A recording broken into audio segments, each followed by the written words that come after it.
A week after my husband's funeral, the captain of his unit called me. "Ma'am, I found something. Come to the station. Don't tell your son. You need to see this first." And what he showed me changed everything. I'm glad to have you here. Follow my story until the end and comment the city you're watching from, so I can see how far my story has reached. The phone rang at exactly 3:15 in the afternoon, cutting through the suffocating silence that had become my constant companion since Trent's funeral. I was sitting in his favorite armchair, the one by the window where he used to read his morning paper, when Captain Miller's voice broke through my grief like a knife. "Mrs. Henderson? This is Captain Miller from the 23rd Precinct. I need you to come down to the station. There's something your husband left here that you need to see." My hands trembled as I gripped the receiver. "What kind of something? I can't discuss it over the phone, ma'am, but it's important, very important. And Mrs. Henderson?" His voice dropped lower. "Don't tell your son about this call. Not yet." The line went dead, leaving me staring at the phone like it might offer some explanation. "Don't tell Marcus." Those words sent a chill through me that had nothing to do with the October air seeping through our old windows. I'd been expecting this call for a week now, though I couldn't have said why. Ever since we lowered Trent's casket into the ground, something had felt wrong. Not just the obvious wrongness of losing your husband of 43 years to a sudden heart attack, but something deeper. Something that made my skin crawl every time Marcus and Jennifer exchanged those meaningful glances they thought I couldn't see. "Mom, you really shouldn't be driving anymore." That's what Marcus had said just yesterday, his voice dripping with the kind of false concern that made my teeth ache.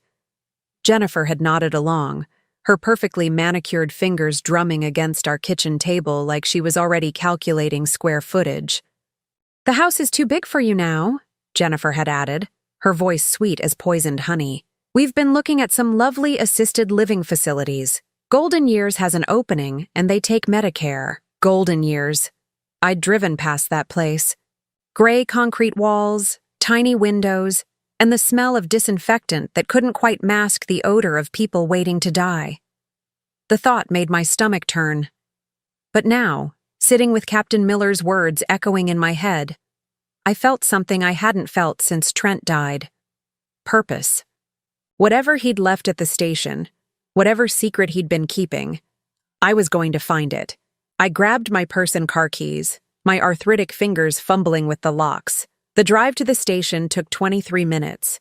23 minutes of my mind racing through possibilities, each one more disturbing than the last. Captain Miller met me at the front desk, his weathered face grave. He was younger than I'd expected, maybe 50, with kind eyes that reminded me of my late brother. "Mrs. Henderson, thank you for coming. I know this must be difficult." He led me through a maze of desks and ringing phones to a small office in the back. The nameplate on the door read, "Captain J. Miller," in faded gold letters. "Your husband came to see me 3 weeks before he died," Captain Miller said, settling behind his desk. "He was worried about something. Something, he said, involved your family." My mouth went dry. What kind of worry? Captain Miller opened his desk drawer and pulled out a manila envelope, thick and sealed with tape. Trent's handwriting across the front read, "For Dora, if something happens to me." He said if anything happened to him, I should give this to you personally. He was very specific about that. No one else was to see it first. I stared at the envelope, my heart pounding so hard I could hear it in my ears. Did he say what was in it? No, ma'am, but he did say something else. Captain Miller leaned forward, his expression serious. "He said to tell you that Marcus was in trouble, big trouble, and that people might come looking for money." The words hit me like ice water. Marcus in trouble. It explained so much. The late-night phone calls that stopped abruptly when I walked into the room, the way he'd been pushing me to sign financial papers, claiming it was just easier if he handled everything. Jennifer's sudden interest in our family finances, asking about insurance policies and bank accounts with the enthusiasm of someone planning a shopping spree. "What kind of people?" I whispered. "The kind you don't want showing up at your front door, Mrs. Henderson. The kind who don't take no for an answer when it comes to collecting debts." I took the envelope with shaking hands. It felt heavy, weighted with secrets I wasn't sure I wanted to know. "There's something else," Captain Miller said, his voice gentler now. "Your husband paid for extra patrols around your neighborhood for the next 2 months. He said he wanted to make sure you stayed safe." Safe from what? From whom? The questions burned in my throat, but I could see from Captain Miller's expression that he'd told me everything he knew. The drive home felt like a journey through fog.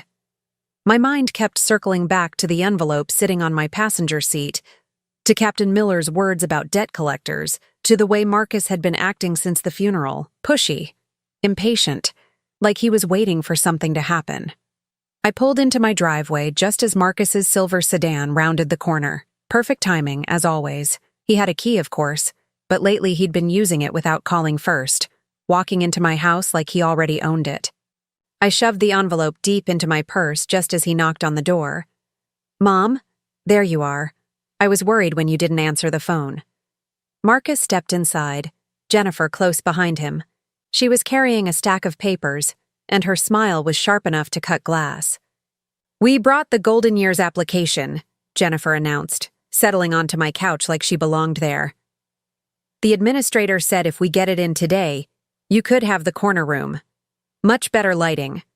I looked at my son, this man who used to curl up in my lap during thunderstorms, who'd cried when his goldfish died, who'd promised at his father's funeral that he'd take care of me. Now he couldn't even meet my eyes. "I'm not ready to move anywhere," I said quietly. "Mom, be reasonable." Marcus's voice had that edge it got when he was frustrated. "This house is falling apart. The stairs are dangerous. What if you fall and no one finds you for days? Your father just died a week ago, which is exactly why we need to think practically," Jennifer interjected. "Grief makes people make poor decisions. We're just looking out for your best interests." Looking out for my best interests. The same words Trent used to mock when telemarketers called, trying to sell us things we didn't need. But Jennifer wasn't selling anything. She was taking. I excused myself to use the bathroom, clutching my purse. In the privacy of the small room, I tore open the envelope with trembling fingers. Inside were photographs, dozens of them. Marcus sitting across from men in expensive suits at various restaurants around town. Marcus shaking hands with the same men outside what looked like a casino. Marcus signing papers while one of the men watched, his expression cold and calculating. At the bottom of the stack was a note in Trent's careful handwriting.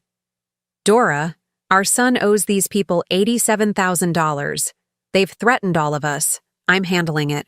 Trust no one until you're sure you're safe." The safety deposit box key is taped under the kitchen sink. Box number 409 at First National. I love you.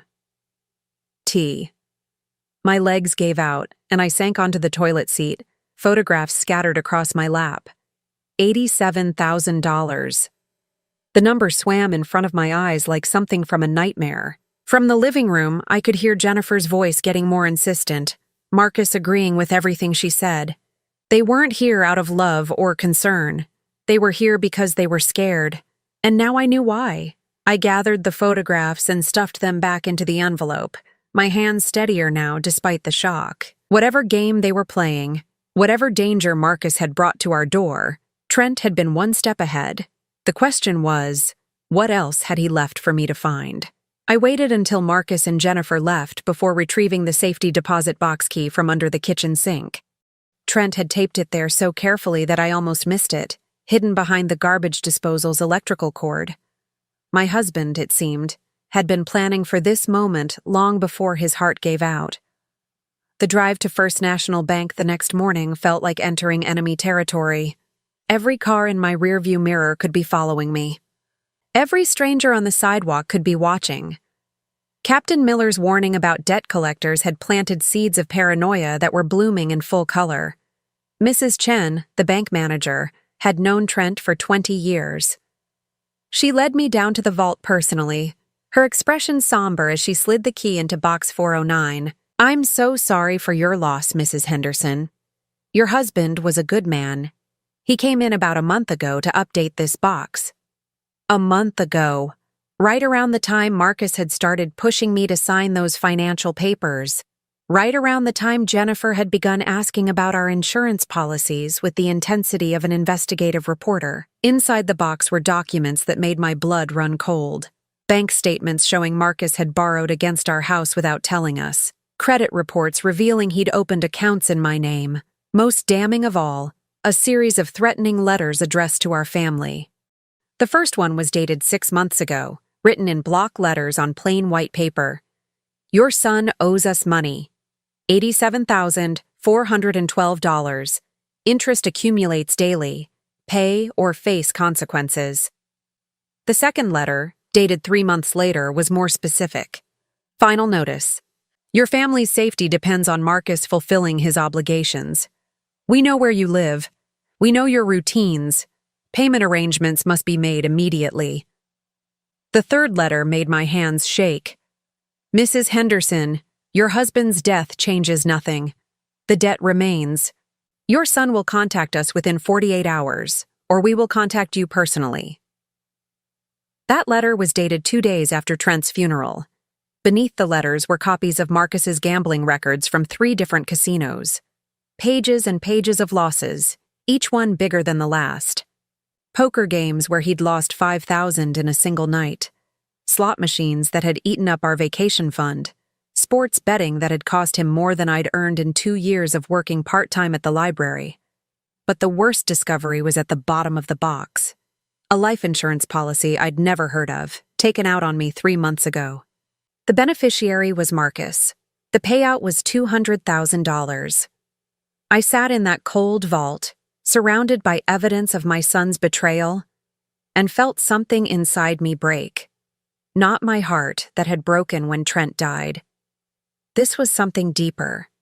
My faith in the family I'd spent 43 years building. Mrs. Henderson? Mrs. Chen's voice seemed to come from very far away. Are you all right? I wasn't all right. I wasn't sure I'd ever be all right again. But I was awake now, fully awake for the first time since Trent's death.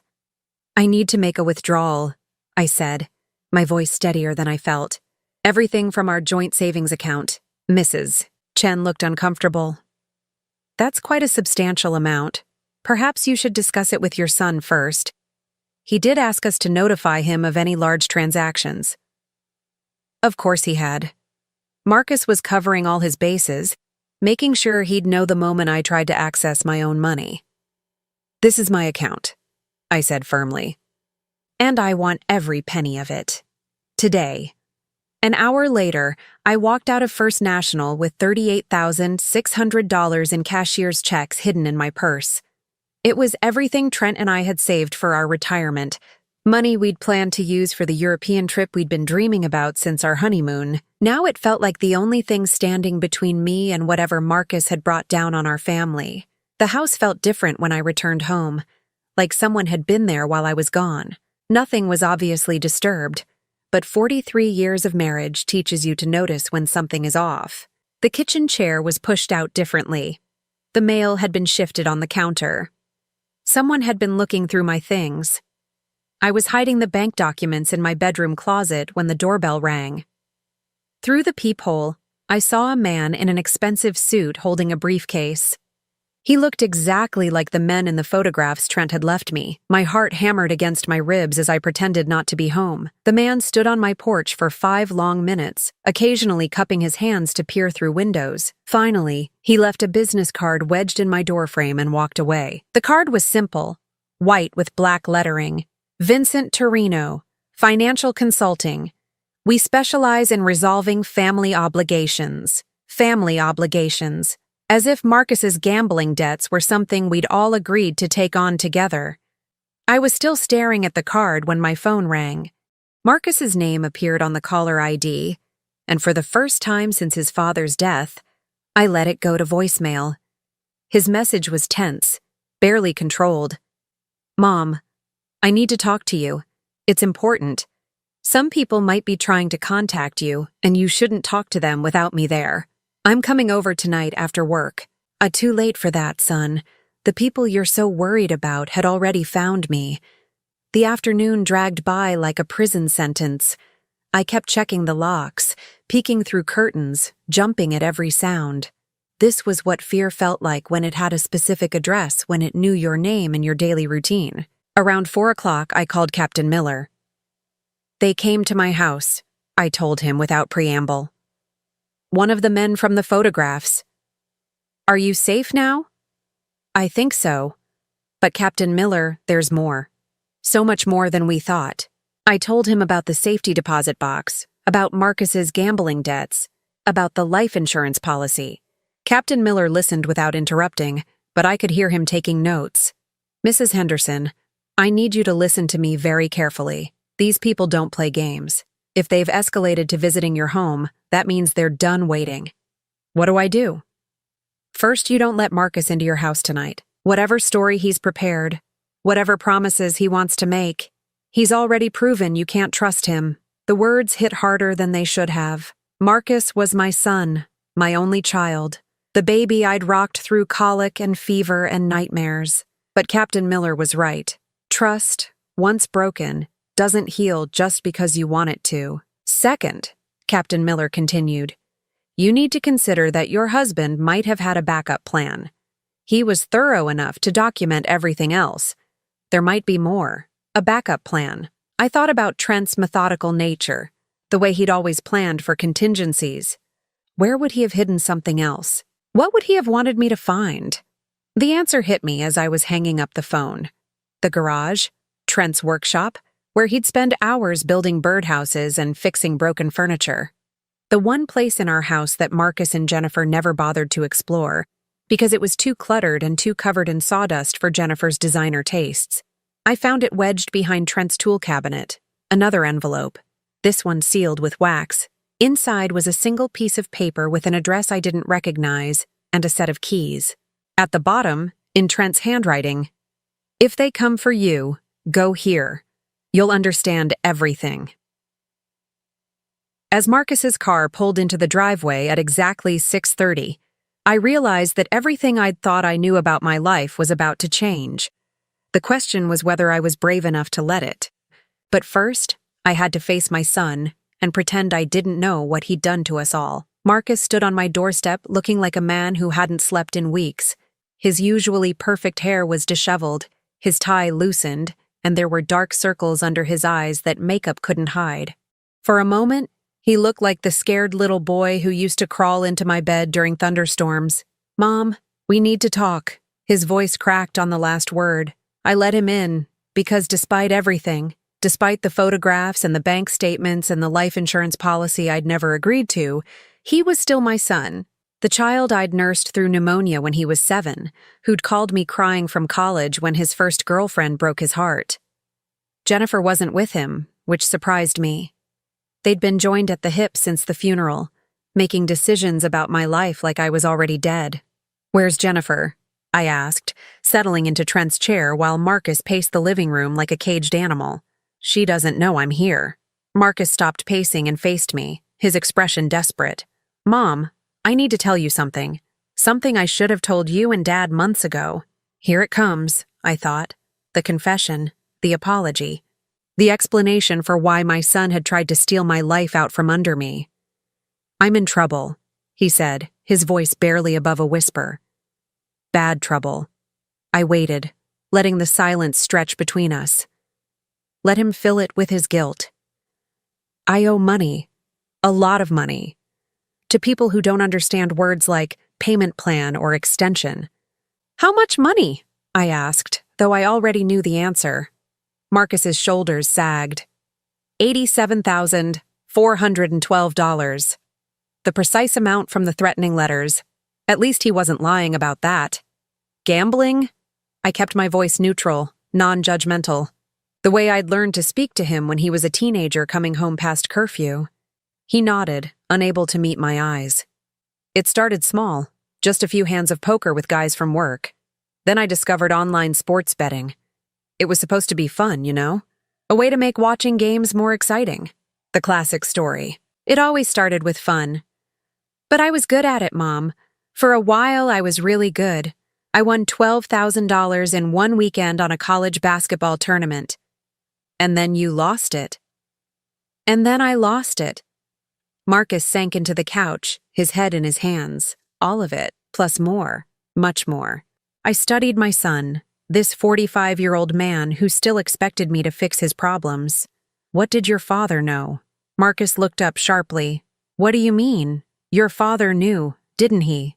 That's why he was acting strange these past few months. That's why he kept asking about our finances, making sure all our accounts were secure. He confronted me about 6 weeks before he died. Marcus's voice was hollow. Said he'd seen some charges on my credit report that didn't make sense. Casino cash advances, online gambling sites. I tried to lie, but you know how Dad was. He could see right through me. Yes, I did know how Trent was. He'd been able to see through Marcus's lies since the boy was 5 years old and blamed the broken lamp on the cat we didn't have. He was furious, Marcus continued, more angry than I'd ever seen him. Not because of the money, but because I'd put you in danger. In danger how? Marcus was quiet for so long I thought he might not answer. When he finally spoke, his voice was barely audible. These people, Mom, the ones I owe money to, they don't just come after the person who owes them. They come after families. They make it clear that everyone you love is at risk until the debt is paid. My blood turned to ice water. They threatened me. They threatened all of us. You, Dad, even Jennifer. They said accidents happen to old people all the time. Falls downstairs, gas leaks, heart attacks. The words echoed in my mind like a death knell. Marcus, I said slowly, your father didn't have a heart condition. I know. The autopsy said it was sudden cardiac arrest. No warning signs, no blocked arteries. I know, Mom. The implication hung between us like a loaded gun. Had these people made good on their threat? Had they killed my husband to send a message to my son? Oh, God, I whispered. Oh, Marcus, what did you do? I didn't know they would hurt him. Marcus exploded off the couch, his composure finally cracking. I thought they were just trying to scare me. People say things like that all the time, but they don't actually what? Murder people? My voice was rising now, 43 years of suppressed anger finally finding a target. You brought killers to our door, Marcus. You got your father murdered over gambling debts. You don't know that's what happened. Don't I? I stood up, facing him across the room. Your father was healthy as a horse. 68 years old and still chopping firewood every weekend. Men like that don't just drop dead of heart attacks.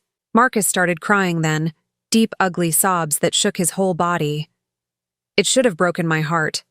A week ago it would have. But now all I felt was a cold, calculating fury. They came to see me today, I told him. One of your creditors. Left his business card like he was selling insurance. Marcus went pale. What did you tell him? Nothing. I hid in the house like a coward while he looked through my windows. Good. That's good. Don't talk to them without me there. I laughed, a bitter sound that surprised us both. Without you there, Marcus, you're the reason they're here. You're the reason your father is dead. Why would I want you anywhere near me when they come back? Because I have a plan. Marcus wiped his eyes with the back of his hand, suddenly looking more like the businessman he was supposed to be. Jennifer and I figured it out. If we can get you moved into assisted living, we can sell the house and use the money to pay off the debt. The insurance money from Dad's policy will cover the rest. Insurance money. The $200,000 policy he'd taken out on my life. Did he think I was stupid? Did he think I'd never find out? And what happens to me in this plan? You'll be safe. Somewhere they can't find you.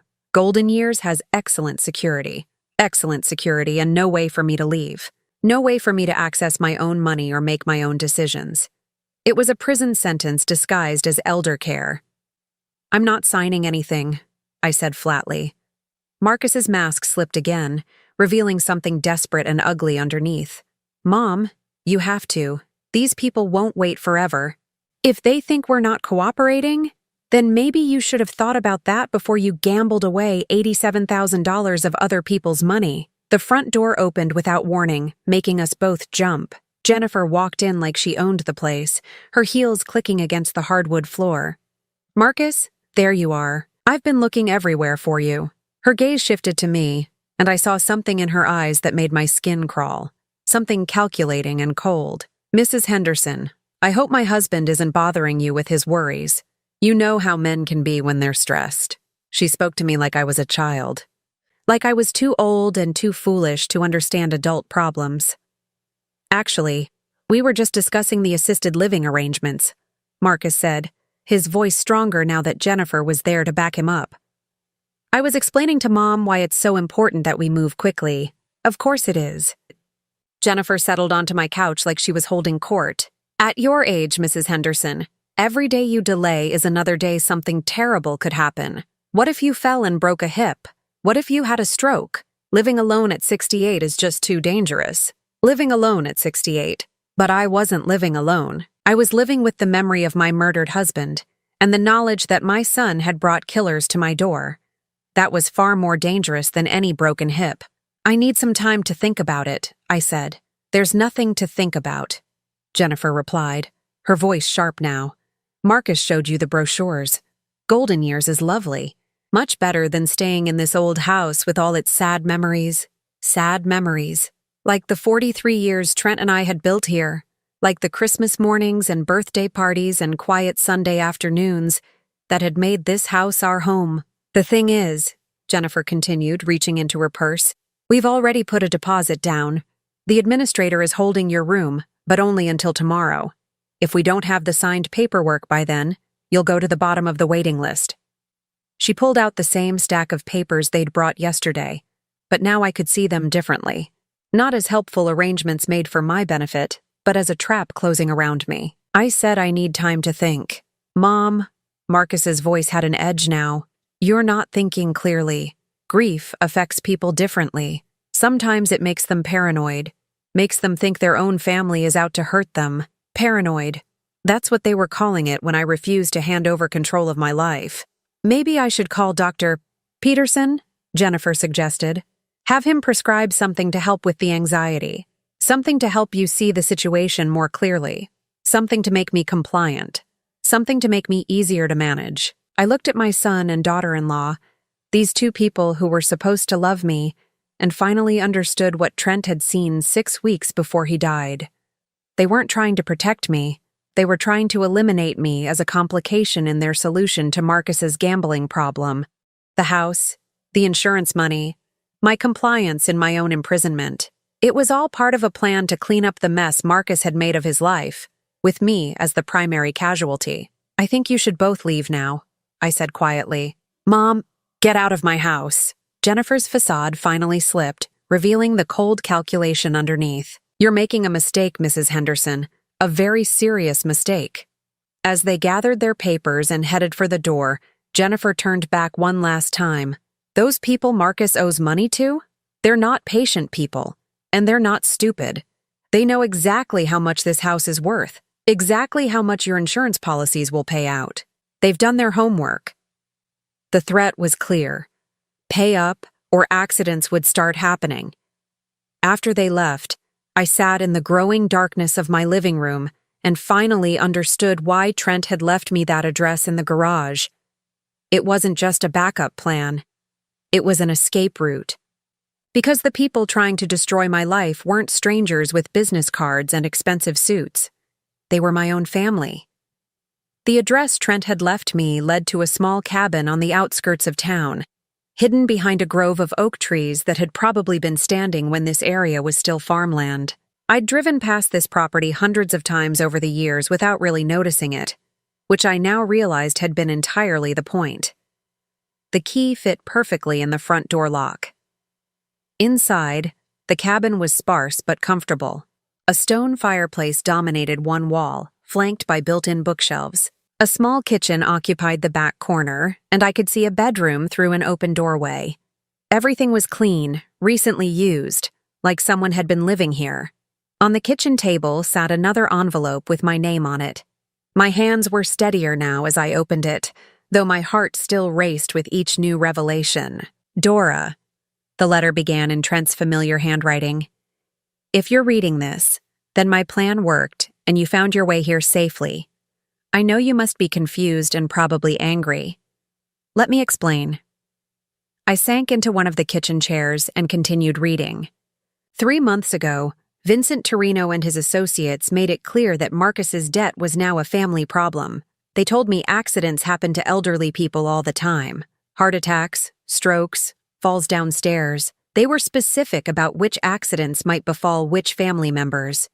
My hands began to shake again, but I forced myself to keep reading. I realized they were planning to kill us both, collect the insurance money, and consider Marcus's debt paid. I couldn't let that happen to you, so I made a different plan. A sound from the bedroom made me freeze. Footsteps. Slow, careful footsteps crossing the wooden floor. I should have run. I should have grabbed the car keys and gotten as far away from that cabin as possible. Instead, I sat frozen in my chair as the bedroom door opened wider. Trent walked out. My husband, who I'd buried a week ago, whose funeral I'd sat through in a black dress I'd never wanted to own, walked into that kitchen like he was coming down for his morning coffee. For a moment, neither of us moved. We just stared at each other across the small room. This man I'd loved for 43 years, and this woman who'd spent the last week grieving him. "Hello, sweetheart," he said softly. I must have made some kind of sound, because suddenly he was moving, crossing the room to kneel beside my chair. His hands, warm and familiar, covered mine. "It's really me," he whispered. "I'm so sorry, Dora. I'm so sorry I had to put you through that. I couldn't speak, couldn't breathe, couldn't process the impossible reality of my dead husband's hands holding mine. The funeral," I finally managed. "The casket. I watched them lower you into the ground." "I know." Trent's eyes were wet with tears I hadn't seen since the day his mother died. "I watched too from the back of the cemetery. It was the hardest thing I've ever had to do." "But how? The body, the autopsy, the death certificate." "Dr. Martinez owed me a favor. A big favor. Remember when his son got arrested for drunk driving 3 years ago? I was the one who convinced Judge Williams not to send the kid to prison." I remembered. Trent had spent hours on the phone, calling in decades of political favors to help Dr. Martinez's boy. I'd thought it was just Trent being kind, helping a neighbor in trouble. So when I needed help, Dr. Martinez helped me. The body in the casket was John Doe from the county morgue, an elderly man with no family who'd died of natural causes. Dr. Martinez falsified the identification, listed him as me. My mind reeled. The heart attack? Induced with medication. Doctor. Martinez gave me something to slow my heart rate to almost nothing, make me appear dead for several hours. Long enough to be pronounced deceased and transferred to the morgue. "You could have died for real." "Yes." Trent squeezed my hands. "But if I hadn't done it, we both would have died for real. And Marcus would have spent the rest of his life knowing his gambling got his parents killed." I pulled my hands free and stood up, pacing to the window. Outside, the oak trees swayed in the evening breeze, their leaves rustling with secrets of their own. "How long have you been planning this?" "Since the day Torino's men came to our house and made their intentions clear. They gave Marcus 2 weeks to come up with the full amount, or they'd start collecting from family assets." "Family assets? Is that what I am?" "To them, yes."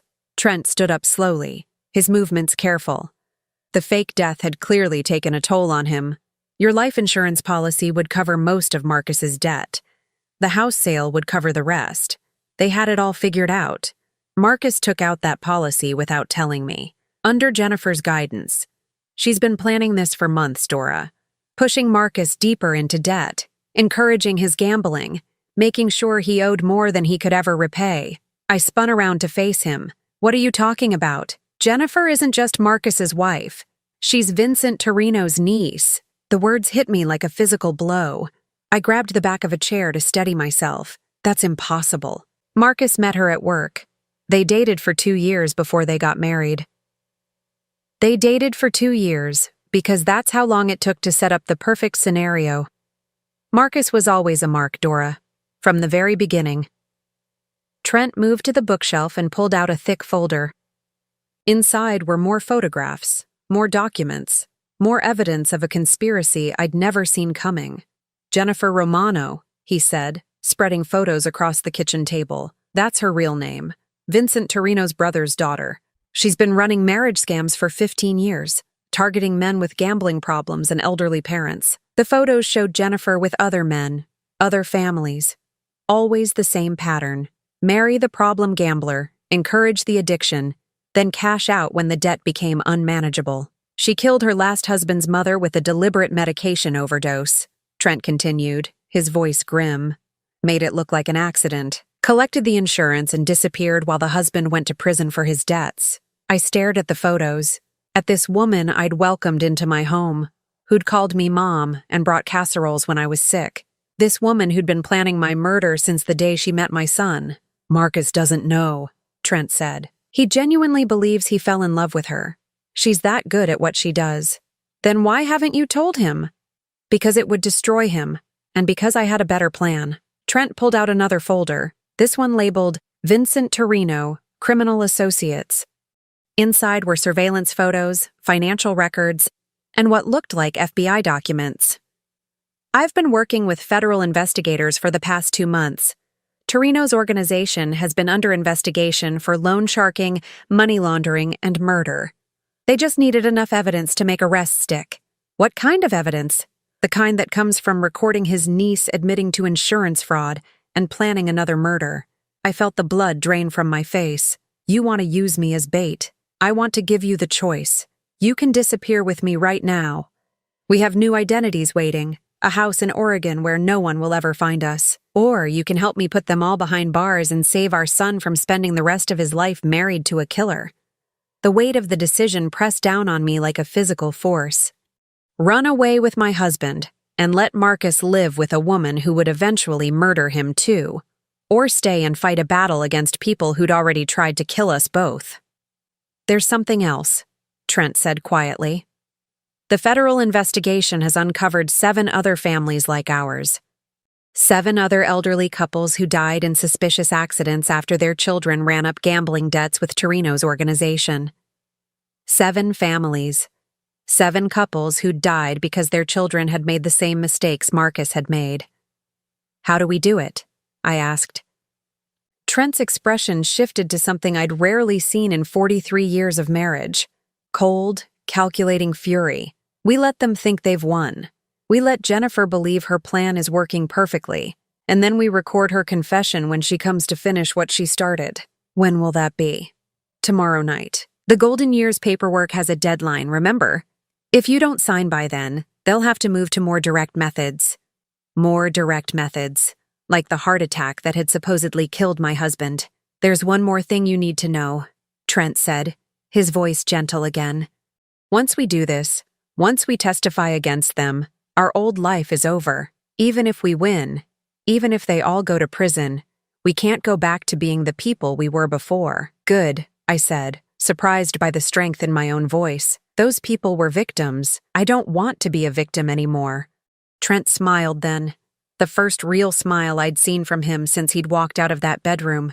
In that case, Mrs. Henderson, let me show you how we're going to destroy the people who tried to destroy us. As he spread the plans across the kitchen table, I realized that my husband hadn't just faked his death to save our lives. He'd done it to give us the chance to fight back. The next evening arrived with the weight of a funeral shroud. I sat in my living room, wearing the same black dress I'd worn to Trent's burial, waiting for Jennifer to come and collect what she thought would be my signature on my own death warrant. Hidden in my purse was a recording device the FBI had given me, small as a button but powerful enough to capture every word of Jennifer's confession. Trent was positioned in the garage, monitoring everything through equipment that looked like something from a spy movie. The plan was simple in its elegance. Jennifer would come to pressure me into signing the Golden Years paperwork. When I refused, she'd reveal her true intentions, probably threatening me directly. The recording would be enough to arrest her and Vincent Torino's entire organization. What we hadn't planned for was Marcus arriving first. My son knocked on the door at exactly 7 o'clock, his face haggard with stress and sleepless nights. When I let him in, he looked around the living room like he was seeing it for the last time. Mom, we need to talk before Jennifer gets here. I settled into Trent's chair, my hands folded carefully over my purse. What about? Marcus began pacing again, that same restless energy I'd seen the night before. I know you think Jennifer and I are trying to hurt you. I know this whole situation looks bad. It looks bad because it is bad, Marcus. That's just it, though. It's not what you think." He stopped pacing and faced me, his expression desperate. "Jennifer isn't who you think she is." My heart began to race. Had Marcus discovered the truth about his wife? Had Jennifer's mask finally slipped enough for him to see what was underneath? "What do you mean?" "I mean, she's not just my wife. She's—" Marcus's voice dropped to a whisper, like he was afraid someone might be listening. "She's connected to the people I owe money to." I kept my expression carefully neutral. Connected how? She's Vincent Torino's niece. The admission hit the air between us like a gunshot. I stared at my son, this man who'd brought a viper into our family home, who'd married his own destruction without ever realizing it. "You knew?" I whispered. "I found out 3 days ago.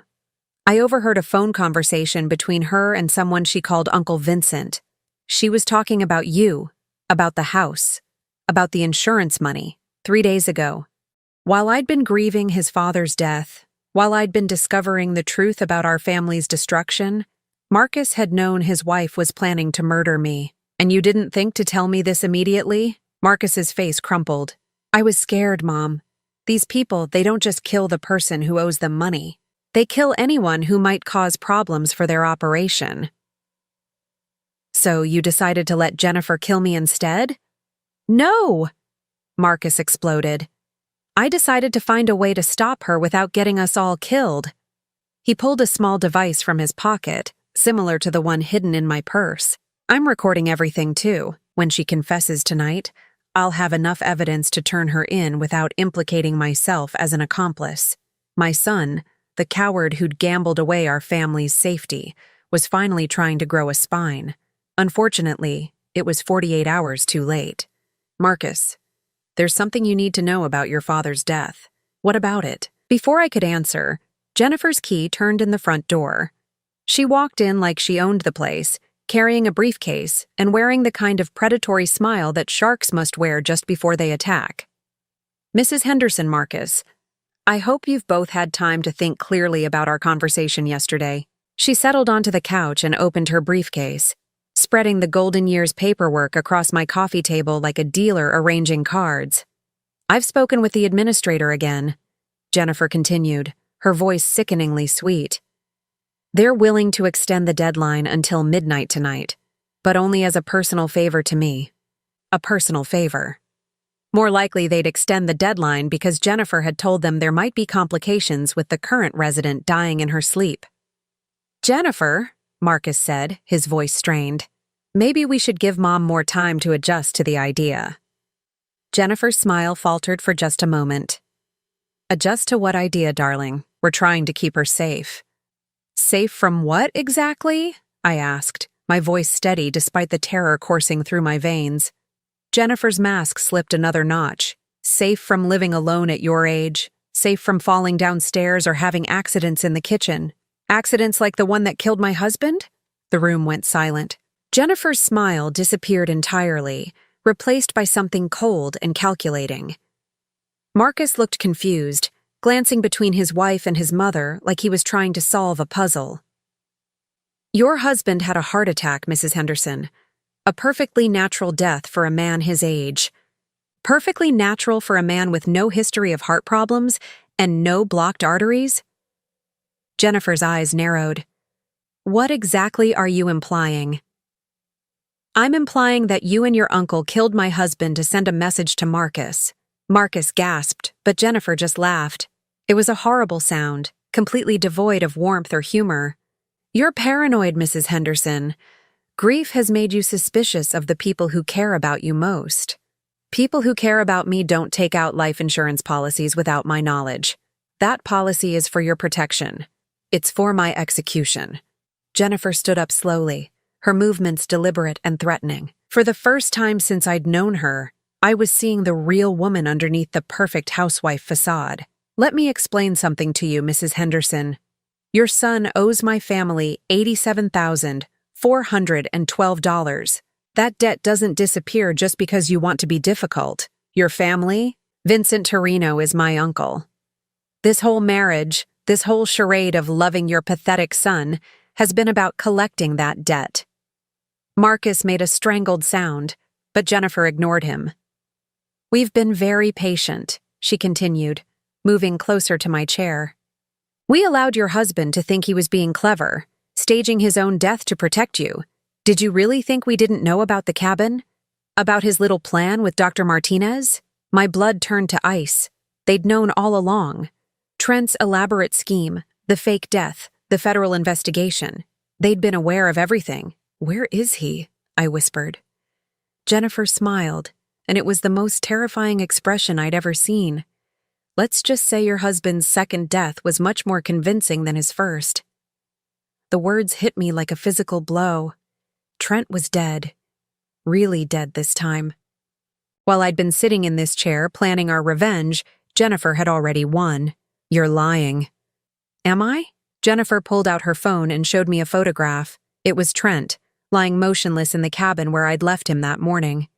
His eyes were open, staring at nothing. Marcus lurched toward the bathroom, and I heard him being violently sick. I couldn't move, couldn't breathe, couldn't process the image of my husband's lifeless body. "The federal agents he thought he was working with?" Jennifer's voice seemed to come from very far away. "They work for us, have for years. Every piece of evidence he thought he was gathering, every plan he thought he was making, we knew about before he did." She knelt beside my chair, her voice dropping to a whisper. "But here's the thing, Mrs. Henderson. We still need that signature. The debt still needs to be paid. And now that your husband is really dead, there's no one left to protect you." I looked at this woman, this creature who'd destroyed my family with such casual efficiency, and felt something inside me break apart. Not my heart. That had shattered when I saw Trent's photograph. Something deeper. The part of me that had spent 68 years believing that good people were rewarded and evil people were punished. "Sign the papers," Jennifer said, placing a pen in my trembling hand. "Sign them, and I'll make sure your death is quick. Refuse, and it will be very, very slow." The pen felt impossibly heavy in my fingers. The golden years paperwork blurred through my tears, becoming meaningless shapes on white paper. From the kitchen, I heard the sound of the back door opening, footsteps on the linoleum, Marcus stumbling back from the bathroom, his face pale as death. And then a voice I thought I'd never hear again. "Hello, Jennifer." Trent walked into my living room, very much alive, flanked by 2 FBI agents with weapons drawn. "You're dead," Jennifer whispered, her perfect composure finally cracking completely. "That's what we wanted you to think." Agent Rodriguez stepped forward, her badge gleaming in the lamplight. "Jennifer Romano, you're under arrest for conspiracy to commit murder, insurance fraud, and racketeering." As they cuffed Jennifer, she screamed at Trent with a fury that seemed to come from the depths of hell itself. "You can't prove anything. That recording won't hold up in court." "What recording?" Trent smiled, and I saw the satisfaction of a man who'd outmaneuvered a predator. "We didn't need a recording, Jennifer. We had something much better." He gestured toward Marcus, who was standing against the wall looking like he might collapse. "We had your confession to a room full of federal agents. Every word you said tonight was transmitted to surveillance teams positioned around the house." Jennifer's face went white as she realized the magnitude of her mistake. "The photograph of me dead in the cabin? That was staged this morning with the help of the FBI's crime scene unit. Very convincing, don't you think?" As Agent Rodriguez led Jennifer toward the door, she turned back one last time. "This isn't over. My uncle will never stop looking for that money." "Your uncle was arrested 2 hours ago," Agent Rodriguez replied, "along with 12 members of his organization.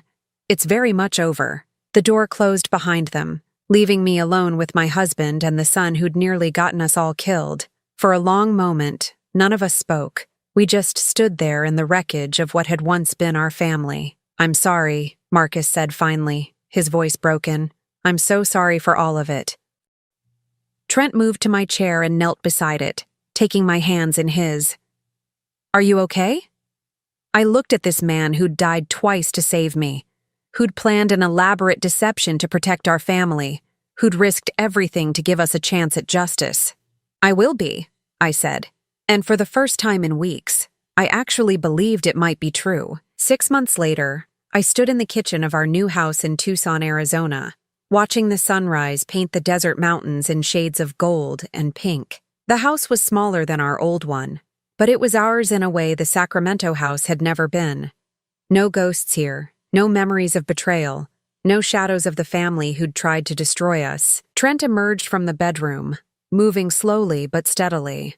The stress of the past year had aged him, but there was something lighter about him now. The weight of secrets and conspiracies had been lifted from his shoulders. "Coffee's ready," I told him, handing him his favorite mug. We'd developed new routines in this new life. Morning coffee on the back patio, watching the desert come alive with the rising sun.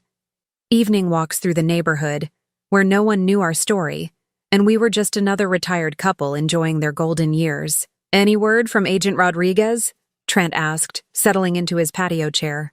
I pulled out the letter that had arrived yesterday, the FBI seal still crisp on the envelope. Jennifer got 25 years. Vincent Torino got life without parole. The rest of the organization received sentences ranging from 10 to 30 years. We sat in comfortable silence, processing the justice that had finally been served. 25 years felt like both too much and too little for what Jennifer had put us through, but it was enough to ensure she'd never hurt another family the way she'd hurt ours. "What about Marcus?" Trent asked quietly. That was the complicated question. Our son had testified against Jennifer's organization, providing crucial evidence about their methods and victims. His cooperation had earned him immunity from prosecution, but it couldn't repair the damage done to our relationship. "He called last week," I said. "He's been attending Gamblers Anonymous meetings, got a job at a hardware store in Denver." A hardware store. After 20 years in corporate finance, Marcus was now selling screws and paint to weekend warriors. It was honest work, the kind that wouldn't tempt him back into the world of easy money and impossible dreams. "Does he want to see us?" I'd been asking myself that question since Marcus's last phone call. His voice had sounded different, humbler, maybe even wiser. The arrogance that had made him such an easy target for Jennifer's manipulation was gone, replaced by the uncertainty of a man rebuilding his life from scratch. He asked if we could meet for Christmas, said he wants to apologize properly. Trent nodded slowly. "What do you think?" I sipped my coffee, watching a roadrunner dart across our backyard in pursuit of some invisible prey. In the old life, I would have said yes immediately. Family was family, blood was blood, and you forgave because that's what mothers do. But that Dora Henderson had died in Sacramento, buried alongside the illusions of unconditional love and family loyalty. This Dora Henderson had learned that forgiveness was earned, not given, and that trust once broken required proof of change, not just promises. "I think he's still our son," I said finally, "but I also think we need to see who he's become before we decide what that means." 3 days later, we drove to the small cafe in Phoenix where Marcus had suggested we meet. I'd chosen a public place deliberately, neutral ground where emotions couldn't spiral out of control. Marcus was already waiting when we arrived, sitting at a corner table with his hands wrapped around a coffee cup, like it might anchor him to reality. He looked older, thinner, wearing clothes from discount stores instead of the designer suits Jennifer had insisted upon. But his eyes were clearer than I'd seen them in years. "Mom, Dad." He stood when we approached, his movements uncertain. "Thank you for coming." We sat across from him, the small table feeling like a vast chasm between our old life and whatever came next. "You look good," I said, and meant it.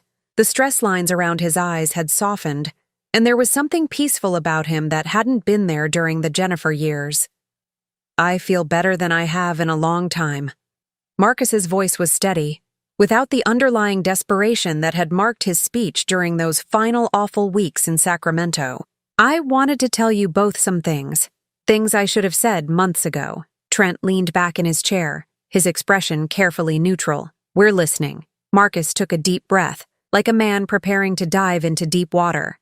"I know what I did was unforgivable. Not just the gambling, but bringing those people into your lives, putting you in danger. I know saying I'm sorry doesn't change anything. No, I said quietly. It doesn't. But I want you to know that I understand now what Jennifer was doing. How she manipulated me. How she encouraged every bad decision I made. The therapist I'm seeing, she helped me see the pattern. The therapist. At least he was getting professional help instead of just hoping the problem would resolve itself. Jennifer convinced me that my gambling was just bad luck, Marcus continued, that I was actually good at it, and if I could just get one big win, everything would be fine. She fed that delusion for 2 years. Why? Trent asked. What did she get out of encouraging you to lose money? The bigger my debt got, the more pressure there was to find creative solutions, like life insurance policies on family members, like selling the house while Mom was safely tucked away in assisted living. Marcus's hands shook slightly as he spoke. I could see the effort it took him to voice these truths, to admit how completely he'd been manipulated. She made me believe that you'd be happier somewhere safe, somewhere you'd be taken care of. I was so deep in debt, so scared of what would happen if I couldn't pay, that I convinced myself we were helping you. I studied my son's face, looking for signs of the old Marcus, the one who'd justified his choices with elaborate rationalizations, who'd blamed everyone but himself for his problems. This Marcus looked different, broken down and built back up, maybe stronger in the places where he'd been shattered. What's your plan now? I asked. Keep working. Keep going to meetings. Keep seeing the therapist. Marcus met my eyes directly for the first time since we'd sat down, and try to become the kind of man you and Dad could be proud of again. Again. The word hung in the air between us, weighted with the assumption that we'd been proud of him before. Before Jennifer. Before the gambling. Before he'd nearly gotten us killed. Had we been proud? I searched my memory for moments of genuine pride in Marcus's accomplishments, and found them surprisingly sparse. Good grades, because that's what was expected. A successful career because that's what Jennifer had demanded. But when had he last done something simply because it was right? Pride has to be earned, Trent said gently, just like trust. I know. Marcus nodded. I'm not asking for either one today. I'm just asking for the chance to earn them back.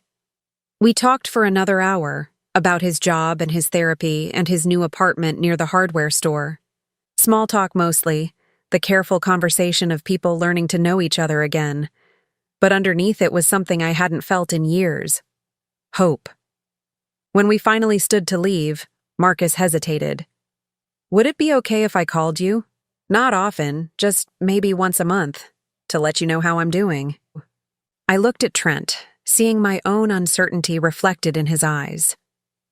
We'd built a good life in Tucson, a peaceful life free from the chaos Marcus had brought to our family. Did we want to risk that peace by letting him back in? Once a month, I said finally. We'll see how it goes. Marcus smiled, and for a moment I saw the little boy he'd been before gambling and greed, and Jennifer Romano had twisted him into someone I barely recognized. Thank you, he whispered, for giving me a chance. The drive back to Tucson was quiet, both of us lost in our own thoughts. As we pulled into our driveway, Trent finally spoke. Do you think he's really changed? I considered the question while I unlocked the front door, while I hung up my purse and started dinner preparations. Marcus had looked different, sounded different. But people could change their appearance and their words more easily than they could change their hearts. I think he wants to change, I said finally. Whether he can actually do it remains to be seen. That evening, we sat on our back patio watching another spectacular Arizona sunset. The desert was painted in impossible shades of red and orange, and somewhere in the distance, a coyote called to its pack. Any regrets? Trent asked, taking my hand in his. I thought about the question seriously. Did I regret the confrontation with Jennifer? The months of fear and uncertainty? The decision to leave Sacramento and start over? No, I said, surprising myself with the certainty in my voice. I regret that it took us so long to see what was happening. I regret that we didn't protect ourselves sooner, but I don't regret fighting back. Trent squeezed my hand. Me neither.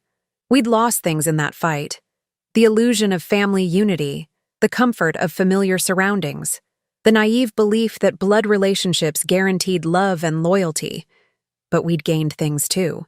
The knowledge that we could survive betrayal, the proof that we could reinvent ourselves in our 70s, the peace that comes from living without secrets or shame. "I love you," I told my husband, this man who died twice to save me. "I love you too," he replied. "Here's to whatever comes next." As the stars appeared in the desert sky, I thought about Jennifer Romano sitting in a federal prison cell, about Vincent Torino spending the rest of his life behind bars, about Marcus learning to live with the consequences of his choices. Justice had been served, but more importantly, we had survived. We were free. And in the end, freedom was worth more than any inheritance, any house, any family obligation. We were finally, truly free. Now I'm curious about you who listened to my story. What would you do if you were in my place? Have you ever been through something similar? Comment below, and meanwhile, I'm leaving on the final screen 2 other stories that are channel favorites, and they will definitely surprise you. Thank you for watching until here.